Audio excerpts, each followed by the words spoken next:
Get your things together, magpapaksyon tayo. Kinakabahan ako sa lolo mo. Baka magsumbong. Pabalik na kami dito sa Apex! Ang susunod na programa ay rated PG. Ito ay nangangailangan ng patnubay at gabay ng magulang para sa mga batang manunood.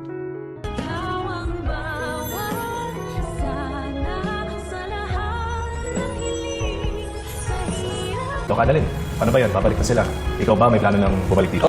Akalain mo, tinatamaan rin pala ng takot itong si Moira dahil tatawagan niya na ang kanyang anak na si Zoe upang mag-impake na daw ito ng kanyang mga gamit dahil aalis daw sila at magbabakasyon. Balak na nga magtago nitong impakta matapos niyang marinig ang last will and testament ni Lolo Pepe. Kinakabahan umano daw siya kay Don Joselito once na magising ito at magsumbong ito sa kanyang mga nalalaman patungkol kay Zoe, na kaya nga niya ito tinanggal sa listahan ng kanyang mga pamamanahan dahil sa nalaman niyang hindi niya ito talaga tunay na apo nung ipa-DNA test niya ito. At hinihintay na nga lang ni attorney na magising ang matanda para mapirmahan niya na ang revised last will and testament ni Lolo Pepe. Sa kabilang banda, matapos nga lang ang isang araw ay gusto na agad bumalik ni Lynette sa kanilang bahay at handa na daw siyang harapin ang kanyang trauma. Kaya naman itong si Carlos ay masayang masaya dahil sa wakas ay makakaiwas na siya sa mga mapang-usig na mga mata nila Lola Susan at Diyosa. Sa kabilang banda, nang makita naman uli ni Giselle itong si Eric ay pakikiusapan niya ito na sana naman daw ay makasama niya ang kanyang anak na si Justin kahit isang araw lang. Pero kahit nga mangyak-ngyak na itong si Giselle ay hindi pa rin siya papayagan ni Eric. Sa kabilang banda, may good news naman para kila Nurse Evan at Karen